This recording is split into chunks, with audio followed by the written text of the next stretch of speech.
After enduring the torment of depression for 2 years, I made the fateful decision to sever my wrist in a bid for complete liberation. Upon opening my eyes once more, I found myself transformed into the legitimate daughter of a prestigious family, cast adrift. My elder brother holds disdain for my timid and cowardly demeanor. My younger brother is far more affectionate towards the sister with whom he has shared 17 years of life. My parents also exhibit a preference for the eloquent and cultured false daughter. They grasp the hand of the impostor and, from their lofty position, declare to me, "Only Shu Zhu is our daughter." My emotions remain utterly unperturbed.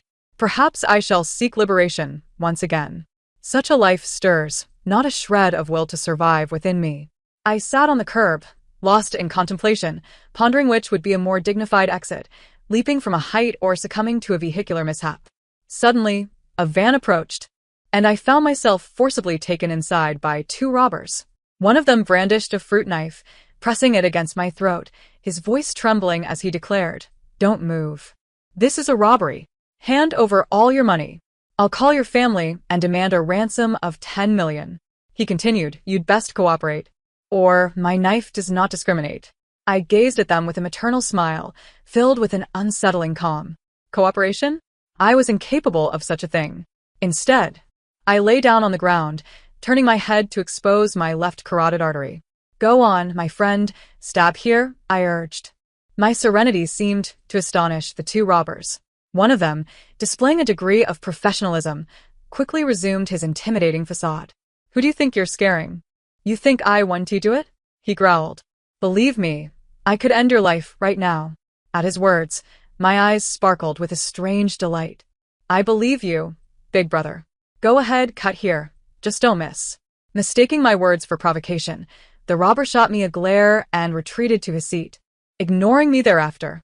My gaze shifted to the stuttering accomplice, and as I met his eyes, he flinched away, as if struck by an electric shock. Moments later, the other robber seemed to recall something and rummaged through my pockets, extracting my prized flip phone. "TSK, we all use touchscreens now. Why do you have such an outdated phone?" With a flick of his finger, he opened my contacts and dialed a number labeled Chun Muli. After 2 rings, the call was abruptly terminated. The robber let out a sound of surprise and then called Chen Muyang instead. This time, the call connected after 2 rings, and a man's impatient voice emerged from the other end. "Su Jing, must you cling to us like a sticky plaster? I've told you countless times, my only sister is Chen Xianshu. The Chen family has but one heiress." The robber was taken aback by Chen Muyang's words, but the more professional of the 2 quickly composed himself, scowling hideously, though I was the only one to witness it, lying serenely on the ground. They would not come to my rescue. I was acutely aware of that. "Your sister is in my hands. If you can't come up with 10 million, prepare to collect her remains." Chun Muyang scoffed. "Su Jing, is this your latest ploy? How low can you get? Pretending to be kidnapped?" He continued, "You've ignored my previous warnings not to challenge Sister Shu's status. Even 3 of you wouldn't compare to a single strand of her hair. We haven't even settled the account for your previous schemes against her, so stop this farce and apologize to her at once. Otherwise, we will never forgive you." Did their forgiveness matter? Before the robber could respond, a sweet voice chimed in from the other end. Yang, please don't speak to Su Jing like that. She merely seeks attention and orchestrated this kidnapping for that reason." She added, "At the end of the day, she just wants everyone to care for her a little more. We should go check on her. It's unsafe for a girl to be alone." "Sister, you are far too kind. Have you forgotten how she bullied you before? This is just a self-staged act. She probably hopes to squeeze some money from the family." After that, the call was abruptly terminated, leaving a van enveloped in a heavy silence. I broke the stillness. "I told you, you might as well get it over with." The more seasoned robber looked at me curiously. "Are you really the true heiress of the Qin family? How did you end up like this?" Their gazes fixated on me, and impatience grew within me. "What are you staring at? Could you exhibit a bit of professionalism? If they refuse to pay the ransom, why are you delaying? Just go ahead and kill me." The 2 robbers exchanged glances and fell silent once more. I, growing increasingly agitated, implored, "Gentlemen, what are you waiting for? Are you planning to treat me to a meal? If you don't get the money, you'll lose me too. Get on with it." I lamented. Before my crossing over, my life had been a dismal affair. After my arrival in this world, it remained equally wretched. Regardless, all I desired now was to escape this loathsome identity. As for the original owner of this body, she could not confront her own reality. So, I would not feel remorse for my decision. Before my transition, I was an ordinary worker, drifting through the city like a specter. My days were spent from dawn till dusk, with no overtime pay and no holidays. I had no friends, no family, no hobbies, and no savings. The monotonous grind of daily labor led to severe self-exhaustion, and my memory began to falter. I could hardly distinguish between dreams and reality. Until one day, as I crossed the street, a car nearly struck me, yet I felt a peculiar calmness in that moment, as if a light had pierced through the depths of the ocean, guiding me from that suffocating space, alleviating the torment of briny waters saturating my spirit. When I awoke, I realized it had merely been a dream, yet the sensation of salvation lingered in my memory. I ultimately chose to slice my wrist, patiently awaiting redemption. However, upon opening my eyes again, I found myself in yet another dismal situation, and all at once, the memories of the original owner flooded my mind. She was the genuine heiress who had been switched at birth, obstructed from attending school by her so-called mother, who treated her with violence and verbal abuse. When the time came for her to enroll in primary school, she was instead confined at home to work. Doubts arose within her regarding the authenticity of her maternal bond. Following police investigations, it was revealed that her mother was linked to a trafficking organization. Thus, after the age of 7, she spent her days in an orphanage. Following 18 years of tragedy, she finally located her biological parents, only to find that the false heiress had already won the affections of everyone around. The true child, lost for 18 years, could hardly compete with the poised false daughter who had been nurtured in their midst. While they derided the true heiress for her perceived coarseness, they lavished praise upon the false heiress, who, amidst the throngs, looked down at the original owner with a smirk. "Mommy, you're all so good to me." Su Jing wanted to be jealous. Will she? Just that one simple remark led the blood relatives to cast the original owner aside. Coming back to the present moment, I looked forward with anticipation at the two robbers. They would assist me. As I once again urged them to take my life, an eerie silence enveloped the cabin. The two robbers, their heads encased in black stockings, huddled together, whispering for a while before unanimously deciding to release me. "Is this girl as mine not quite right, brother?" One mused. "I think so too. We'd gain nothing and only invite trouble. Let her go." I clung to the seat, unwilling to budge. "I want to leave. Not until you two take my life." Ultimately, they resolved to disregard me and seek quick cash elsewhere. The more inexperienced robber hesitantly spoke. "Brother, let us just grab some ransom. Robbing a bank frightens me." The more seasoned robber, filled with exasperation, retorted, "What is there to fear? You spineless coward. We can use her as leverage. Once we get the money, we'll make our escape." The junior robber muttered, "And if we can't get away?" "Fear not, brother. I have inquired, and it appears that the prison in Kyoto offers the most favorable conditions, with excellent meals and even the opportunity to learn a trade by operating a sewing machine. All meals and lodging are provided, and one can acquire skills. It would not be in vain that I traveled such a great distance to bring you here for this robbery." The leader of the bandits gazed into the distance with a satisfied expression. His accomplice nodded, reassured by his words. "Brother, you are truly kind," he exclaimed before turning to me with an intimidating demeanor. "You better cooperate. Once we have the money, we will let you go." Heaven help me. I did not wish to leave. I would be willing to cooperate provided you can fulfill a small wish of mine, I proposed. "Speak," they urged. "If I cooperate well, could you perhaps grant me the mercy of a swift demise once you have secured the money?" Both men regarded me with expressions of disbelief. In an effort to avoid drawing attention, they removed the black stockings from their heads and donned hats and masks. The leader took the lead, wielding a small fruit knife in one hand and a hammer in the other. I struggled with the second bandit at the entrance. "That is my knife. Release it." "Brother, I'm cooperating as your hostage. Please, just grant me this small wish," I pleaded. "Just a flick of your finger, and I shall not detain you for long. Or, you may even lend it to me." The second bandit clung tightly to his second small folding fruit knife. "Do you take me for a fool? I can discern the difference between robbery and murder." "You shall not deceive me." Passers-by gathered around, drawn to the spectacle. Within 2 minutes, the leader emerged from the bank under duress. Eyewitnesses reported that it coincided with the end of business hours and all customers had vacated the premises. When the leader brandished the fruit knife, the bank clerks were amused. One clerk pointed at the leader and his accomplice outside the glass, chuckling. Such a rudimentary method of robbery. The second bandit continued to tussle with me at the entrance, while onlookers began recording videos. Upon witnessing the leader's capture, the second bandit grew agitated. The leader kept signaling him with his eyes, but the fool mistakenly thought he was being beckoned to provide a diversion. With a sudden burst of strength, he broke free from my grasp and charged at a nearby girl who was watching. "Brother, I did my best." "Ah." The sharp folding fruit knife rendered the young woman pale as a ghost, contrasting sharply with my own brave, unarmed stance. Though the dramatic climax I anticipated never materialized, it mattered not. As long as my demise was swift, I could forego the limp meat bun awaiting me that night. The folding fruit knife was raised high amidst the gasps of the crowd. I dashed forward, pushing the girl aside. I felt the cold blade slice through my skin. The ensuing rush of blood and the chilling embrace of unconsciousness brought me solace. This was the sensation I sought. Indeed, I wore a contented smile. At last, it has come to an end.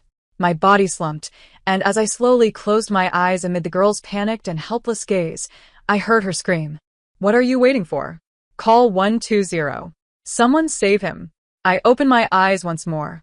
How was I still alive? Sitting beside my bed was none other than my so-called elder brother, Chin Muley. How could he possibly be here? Hadn't he despised me all along? In the memories of the original owner, since she had found her way to the Chin family, he had been the most disdainful towards her. The original owner timidly uttered, "Mom and Dad, I am your biological child." In the opulent living room, everyone fell silent, unable to articulate their thoughts. The original owner bore an uncanny resemblance to her mother in her youth, leaving the Chin couple momentarily stunned. Chun Xianshu's eyes glistened with tears as she fled the room. Soaked by the rain when found, her gaze reminiscent of a frightened fawn. "Mom and Dad, I thought you had forsaken me." The Chun couple embraced her, their hearts aching for her. Before they could utter a word, Chin Muley, with a fierce expression, directed his anger at the original owner. "This is all your fault. You are a jinx. If anything happens to Xianshu today, I will hold you accountable." At that time, the original owner was clad in thin clothing, accompanying the Chin family as they searched for Chen Xianshu throughout the night. Unlike the well-protected Chin family, she was exposed to the elements, her thin attire inadequate against the cold wind. Dazed and weary, she offered no response to Chin Muley's words. He assumed that his reasoning was sound, believing that the country bumpkin would not dare to retort. The family's attention was entirely focused on Chin Xianshu, and the original owner's frailty went unnoticed.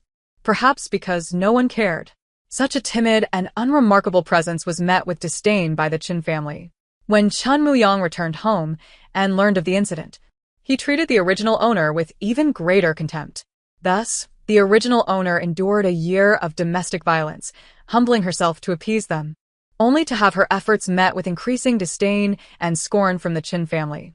Eventually, after repeatedly scheming against and bullying Chin Xianshu, the original owner was cast out, left with nothing.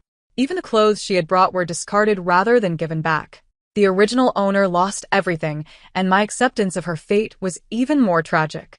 Now, I had no desire for the identity of Su Jing, nor did the original owner. More pungent than the brightness around me was the acrid scent of disinfectant in the hospital. The strong odor filled my nostrils as I slowly opened my eyes. Chun Muley's large face suddenly filled my vision, a hint of concern in his eyes, though his mouth seemed poisoned. "TSK, TSK, TSK, what a resilient life you lead. You did not perish." I turned my head away, unwilling to meet his gaze. The excessive medical attention had transformed my quest for death into a struggle for life. What kind of robbers were these, so unprofessional? With one strike, they avoided all my vital organs. They had no understanding of me. Despite my willingness to cooperate, they could not fulfill even this minor request. How outrageous! Suddenly reminded of my continued existence, I felt even more vexed. Chun Muley's incessant chatter further aggravated my irritation. "Su Jing, if it weren't for your unlikable demeanor, I would have answered your calls. Why can't you learn a thing or two from Xianshu?" I forced a benevolent smile. "Little mouth, refrain from speaking." As he prepared to respond, I abruptly covered my head with the quilt. Su Jing, you are still injured. You shouldn't move so much. I yanked the quilt off again. Get lost. What a joke. The original owner longed for family, but I had no such desire. If I did not wish to live, what use were those useless ties? I shifted, seeking a more comfortable position, only to feel something digging into my neck. I yanked it out. It was a faded metal necklace. Lacking the original owner's memories, I merely found the chain uncomfortable against my skin. After removing it, I tossed it aside. Chun Muli swallowed the words he intended to say. The metal clanged against the floor, producing a crisp sound. His expression froze, his gaze fixated on my face. The name Su Jing seemed to be bitten off before it was uttered. Su Jing, you just discarded that necklace. What else should I do with it? Perform a fancy goal-scoring routine? Chun Muli's voice grew increasingly furious, his tone rising. Su Jing, have you forgotten where that necklace came from?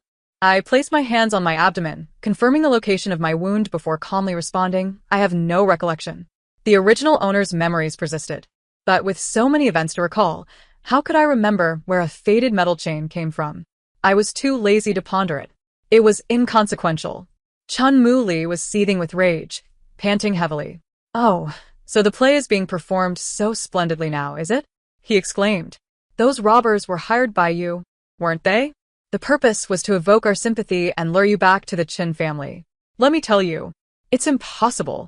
Thankfully, we swapped you out years ago. A person like you would only tarnish the family's reputation. Despite Chin Mu Li's acerbic words, they failed to stir even a flicker of emotion within me. After all, it had nothing to do with me. I had no obligation to fulfill the original owner's tumultuous life. I feared that if I lingered any longer, the doctor would truly manage to save me. With effort, I pulled the fruit basket that Chin Mu Li had brought to visit the patient closer. The position was now set. I retrieved the fruit knife from within the basket. Oh, it was the same model used by that kidnapper. Chun Mu Li had his back to me, oblivious to my actions. Quietly, I gripped the knife in my palm and opened the folding blade. Nonchalantly, I inquired, have the medical fees been settled? The original owner's poverty exceeded my imagination. She likely couldn't even scrape together enough for a band-aid. It was best to fleece Chun Mu Li for what little he had. Chun Mu Li turned to face me, arms crossed, and let out a derisive laugh. Is that your goal, then? To squeeze a bit more money? You are truly beneath contempt. I've covered the medical expenses. But Su Jing, you should not even think about touching the Chin family's assets. They are beyond your reach. I chose to ignore him. Resolutely, I drew out the small knife, my movements more decisive than those of the robber. With a swift thrust towards the already bleeding wound, I stabbed. Chun Mu Li, quick on his feet, lunged at me, yanking the fruit knife from my grasp. In an instant, the wound that had yet to heal burst open anew. Blood gushed forth, staining the hospital gown I wore, blossoming like a crimson flower. He clasped my hand tightly and screamed towards the door. Nurse. Doctor. Someone come quickly. I lay on the bed, seemingly impervious to pain, my expression unnervingly calm. Chun Mu Li gazed at me, as if suddenly recalling something, and his face drained of color. Do you truly wish to die? Were those robbers not actors you hired? I apologize. I thought they were brought in for a play. I could no longer comprehend his words. His large face merely oscillated before my vision, lips moving in silent articulation, as if the world had been muted. Gradually, everything blurred, and I succumbed to unconsciousness. Alas, I regretted not having the chance to utter one last curse. When I awoke again, it was in the Chin family's villa. A spacious, well-lit room with an ensuite bathroom, though the original owner had never resided here. As I sifted through her memories, I recalled her dwelling in a cramped, moldy little room. Even the maid's quarters were superior to the original owner's. Upon her return, the much-reviled original owner found that room to be her final refuge. Instead of receiving compassion and restitution from her family, she was met with disdainful and scornful glances. As night fell, members of the Chin family trickled back home. I lay in the room, faintly hearing Chun Mu Li's hoarse cries from the living room. Dad. Su Jing truly suffered an accident. The robbers were not actors she hired. The knife was misdirected, but she stabbed herself. If it weren't for the timely intervention at the hospital, she would be dead. Mr. Chen's unconcerned voice interrupted. Though Su Jing is your blood-related sister, The moment I laid eyes on her, I could tell she carries the inherent flaws of the impoverished. A girl raised in an orphanage has long been corrupted by society. Can't you see she sought you out to claim kinship? This girl possesses cunning beyond your imagination. Bringing such a person back to our Chin family will only tarnish our reputation. What a farce to feign wanting to die. She hasn't perished yet. Mr. Chun was correct. The original owner sought out the family on her own accord. The grandeur of Chun Xian-shu's coming-of-age ceremony was the talk of the town. She had seen a photograph of Madame Chen online. They bore a striking resemblance. After becoming an orphan, the original owner went to the police station, ultimately undergoing a paternity test with their assistance. Once the results emerged, the original owner, waiting outside, knew. Thus, she voluntarily approached them to claim her kinship. As for the financial aspect, the day after Chen Xian-shu's departure, the original owner fell gravely ill. No one in the Chen family took notice. Just as she stepped out of her room, she collided with Mr. Chen descending the stairs, flushed and imploring him for a little money for medical treatment. Her frail appearance was all too evident. Yet her biological father firmly believed she was merely feigning weakness to extract money from them. The other 3 children of the Chen family regularly received funds from Mr. Chen, while the original owner had to earn her own tuition fees. In many respects, the original owner was a person who cherished life. She sought every means to survive. When she asked for money that day, Mr. Chen refused, instead lecturing her. "You reek of desperation. Thank goodness we swapped you out back then." His too brief remark shattered the original owner's self-esteem into a million pieces. I am not the original owner, and his words did not wound me. In the living room, Chun Mu-li continued to argue with the other members of the Chin family. Mom and Dad. Su Jing is genuinely not pretending. She was stabbing herself in the hospital. She really wanted to end her life. She even lost the necklace I gave her. Recalling the scene in the hospital, I saw Chin Mu-li trembling, his face ashen. His prior impatience crumbled, replaced by expressions of confusion among everyone present. I gently pushed open the door and asked, "May I leave now?" Their expressions grew ever more complex. After witnessing the original owner's subservient demeanor for so long, it was disconcerting to see her transform into a dispassionate figure devoid of desires. I am not the original owner and hold no expectations for familial affection from this family. The living room fell into silence. Chun Xian-shu, seated beside Madame Chen, tearfully spoke up. "This is Sister S' home. She should remain here, and I should be the one to leave. The union with the Shen family is meant for her." This statement seemed to jolt the Chen couple awake. Madame Chen regained her composure, hurriedly embracing Chen Xian-shu and soothingly patting her hand. They spoke with self-righteousness. "You've gone to great lengths to steal Xian-shu's engagement. Isn't it all about that engagement? Since you returned to claim kinship, there hasn't been a single day of peace in the house. You've stirred chaos. To drive Xian-shu away, you orchestrated this whole scene. Let me tell you today, I raised her for 18 years, and no one can replace her in this family, not even you." My emotional radar seemed to malfunction. Madame Chen's words stirred not a ripple within me. I did not linger my gaze on the people in the living room, bypassing them as I prepared to depart. Chun Mu-li stepped forward to block my way. "Jing Jing, the events at the hospital were my fault, but for now, please stay at home and recuperate." I turned to face him, my eyes vacant. Chun Mu-li's apology bore no sincerity. Had he offered a substantial sum to the original owner's phone after his apology, I might have granted him a modicum of goodwill, at least allowing me a comfortable departure. Unfortunately, there was nothing. The original owner had merely 2 50-cent coins left in her pocket. Everything about her felt utterly incompatible with this family. Ultimately, out of pity for the coins, I once again took residence in the Chan household. I did not return to that cramped room. Instead, I relocated to the guest bedroom upstairs. It was then that the Chin family began to sense something amiss. After all, I had once dedicated my mornings to preparing sumptuous breakfasts for them. They expressed their disdain for me vocally, yet devoured the breakfast with gusto. They would then turn to praise Chen Xian-shu, declaring that her hands were meant for playing the piano, and that such menial tasks should be left to the original owner of this body. Ever since my arrival, I had not set foot in the kitchen again. The following day, as I lay in bed, my stomach growled audibly.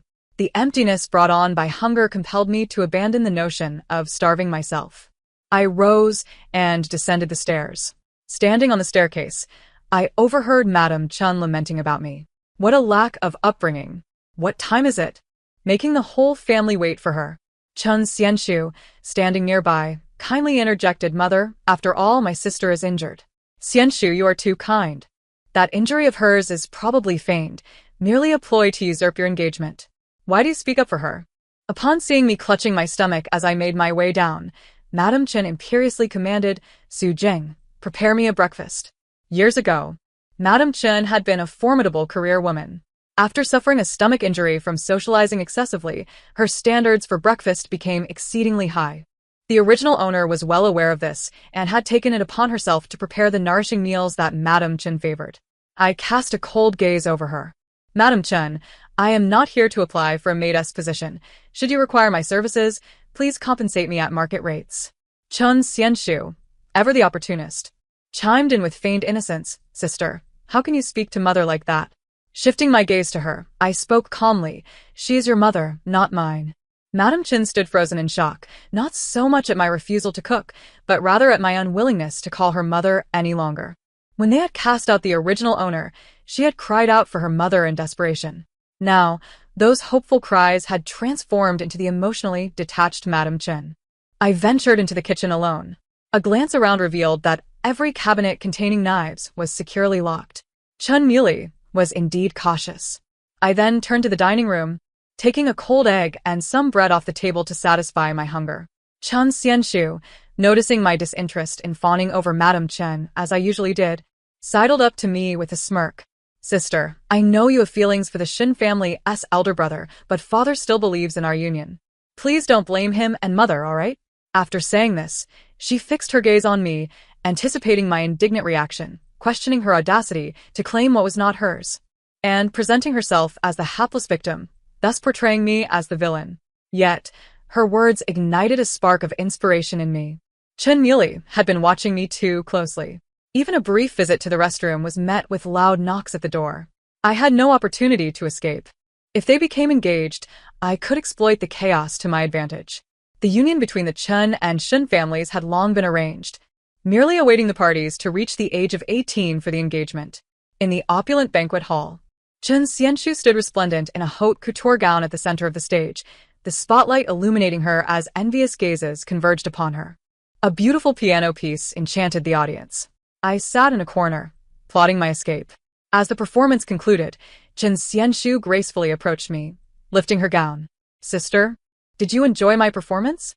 I wiped the crumbs from the corner of my mouth and regarded her seriously. "You played beautifully, though I cannot comprehend it. If possible, I would rather see you prove the Riemann hypothesis or the Goldbach conjecture." Chun Xianshu's lips twitched in irritation. She leaned closer, whispering through clenched teeth, "Don't waste your breath. In this circle, not even your biological parents would accept you, a worthless waste." Her words carried a disheartening truth. To the Chun family, I was utterly valueless. Yet the Chun family held no significance for me either.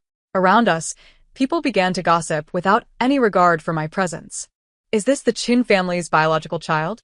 She looks so unrefined. I heard that girl was spoiled by outsiders and returned to demand money. And there's more. They say she's unfilial. No wonder the Chun family prefers the other one." They were right. The Chun family had never favored me. Their son could inherit the family business, providing them with security in their old age, while a talented daughter could serve as a topic of boasting and a means for advantageous unions. In either case, I held no value. Yet, equally, everything from the Chun family was inconsequential to me. In the bustling banquet hall, I took advantage of the distraction and stealthily slipped out through a service exit. Standing on the high rooftop, a gentle breeze swept over me, dissipating the anxiety and urgency that had plagued my heart. The thought of escaping this wretched world brought a soothing relief to my troubled mind. Perhaps the Chin family would even celebrate the departure of this unfortunate soul. Just as I contemplated leaping over the railing to meet the ground, a terrified scream pierced the air. "Jing Jing! Come back! Don't do anything foolish!" It was Chun Muli again. His eyes were red-rimmed as he cautiously approached me, afraid that any sudden movement might startle me.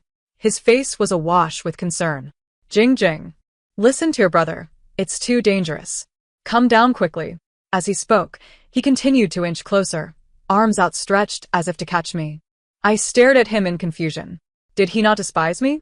Yet, His trembling hands and reddened eyes seemed to convey genuine concern for my safety. I took a step forward, my body teetering over the edge. Chun Muley was beside himself, his brows knitted in panic. Jing Jing. Don't do anything rash. What happened before was my fault alone. If you come down, I will agree to anything you ask. His eyes were filled with desperation, as if his very gaze could solidify his fears. Behind Chun Muley, an untimely scoff broke the tension. Su Jing, your determination to disrupt my engagement with Xian Shu is truly remarkable. Before he could finish, I loosened my grip on the railing. With arms wide open, I plunged gracefully into the abyss below. My vision was filled with Chun Muley's shadow as I closed my eyes, awaiting the impact of the fall. Amidst a chorus of screams, I landed heavily, yet the pain I anticipated never came. I attempted to move my limbs. They sank into something soft. The 12th floor should not have yielded such a result, especially since each level was considerably higher than usual. As paramedics lifted me onto a stretcher amidst the chaotic crowd, I heard Chun Muley's voice, filled with relief. Fortunately, I had a safety mat placed below. It was no wonder I felt no pain. Thank you, Chun Muley. I dreamt the same dream again. In that dream, I drifted like a ghost in a corner of the city. It felt as though a barrier separated me from the world around me. The people nearby could not see me. Following my memories, I found myself once more on that street, standing still until the piercing sound of brakes jolted me awake. I opened my eyes to find myself back in the hospital once again. This time, a crowd surrounded my bedside, each face etched with worry. Upon seeing me awaken, they all released sighs of relief, voices overlapping in a flurry of concern. I frowned and spoke. I'm feeling a bit unwell. Mr. Chun, Mrs. Chun, please step outside for a moment. I turned my back on them, but behind me, I could hear Madam Chun weeping and Mr. Chun reprimanding me. Su Jing, how can you speak to us like that? This is your mother. It was at that moment that Chun Muley chose to interject. My parents are feeling unwell. Let us step outside, so they can rest properly. The raucous crowd dispersed.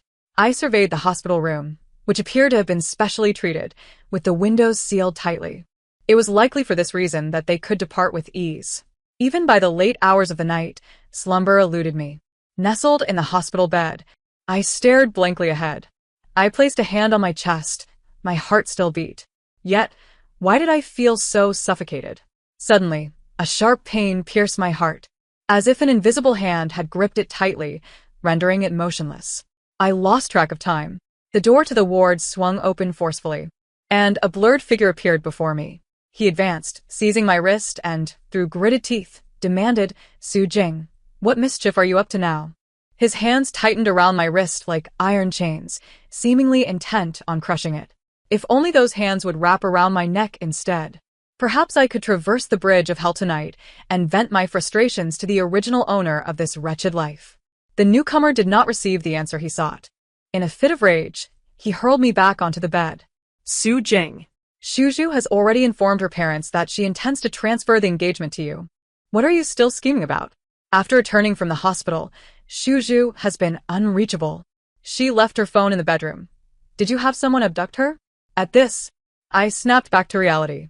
How could a financially struggling individual like me orchestrate a kidnapping? I couldn't even afford a mobile phone for mobile payments, my only possession being 2 50-cent coins. Now I was left without even those. The hospital gown had no pockets. It was absurd that, given my current state, the blame could so accurately fall upon me. Indeed, I was ensnared in the narrative of a malicious supporting character. I cleared my throat. When was she kidnapped? What are you pretending for? When did I even enter the hospital? His expression froze momentarily before he turned and exited. Shortly after his departure, I too stealthily slipped out of the hospital. Breathing in the long-lost fresh air, I strolled alone to the city's Cross River Bridge. Standing atop, I gazed down at the tumultuous waters below. I had lingered in this world for so long, it was finally time to depart. As I fixated on the churning river, contemplating diving into its depths, a hand unexpectedly yanked me back. A sharp object pressed against my lower back. Don't move. This robber was far more professional than the last group. I complied as he shoved me into a van, which sped away to a cliff in the suburbs. Behind me, the crashing waves pounded against the rocks. In front stood a woman with a smug expression, her demeanor far removed from the gentle visage I once knew. The surface of the sea shimmered with fragmented light, as the rising sun would soon dispel the darkness of dawn. The resentment in Chen Xianshu's eyes was unmistakable. "Su Jing, you have been absent for 18 years. Why return now to contest with me?" She began to ramble about recent events. After a moment, she regained her composure and leaned closer, whispering, "Su Jing, today I want you to understand that when danger arises, I will always be their first choice." I glanced at the robber acting as a guard, and it dawned on me. This was indeed a self-staged performance, wasn't it? In truth, the Chen family's choice mattered little to me. I was not the original owner. Since arriving in this world, I had never held any expectations for the Chen family. Observing the waves crashing violently, a brilliant idea struck me. The Chen family arrived sooner than I anticipated. Chen Xianshu and I were held captive at the cliff's edge. A gentle push from the robber would send us plummeting into the water, which could swallow us whole in an instant. Chen Muley appeared haggard, standing not far away and shouting, "I'll pay any amount. Just let them go." The robber, impatient, retorted, "I'm the kidnapper, not you. Only one of us can be saved. Once the money arrives, I will naturally release her." Chen Xianshu cried out in despair, "Mom, Dad, save me." Chen's mother looked back and forth between me and Chen Xianshu, her eyes filled with worry, before finally speaking. "Let Shuju come over first. The money will arrive shortly. Don't harm Jingjing." No one disagreed. I had already anticipated this. Chen Xianshu nodded in satisfaction. Before departing, she triumphantly declared, "Su Jing, I told you. You will never surpass me. There will never be a place for you in anyone's heart." I raised an eyebrow. "Is that so?"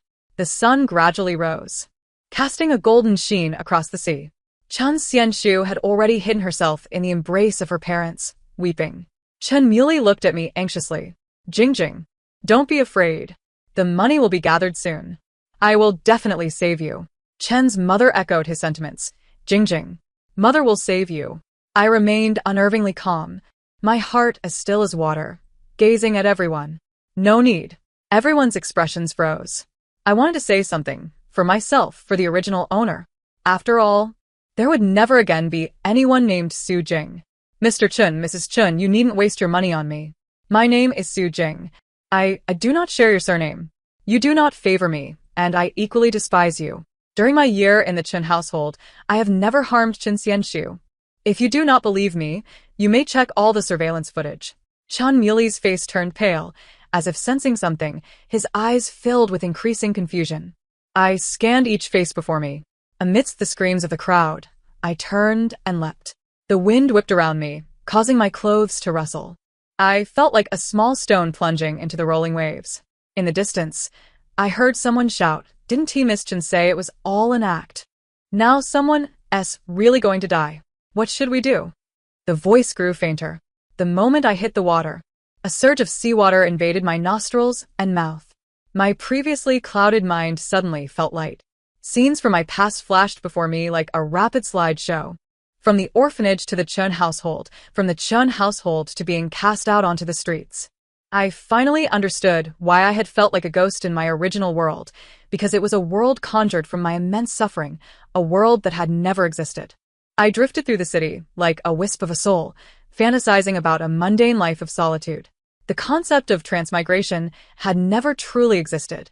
Those were merely experiences I had genuinely endured. The arrival of death shattered all illusions. My consciousness slowly faded. It turned out that from beginning to end, I was indeed the Su Jing whom everyone loathed. Epilogue. My name is Xinyue, also known as Su Jing.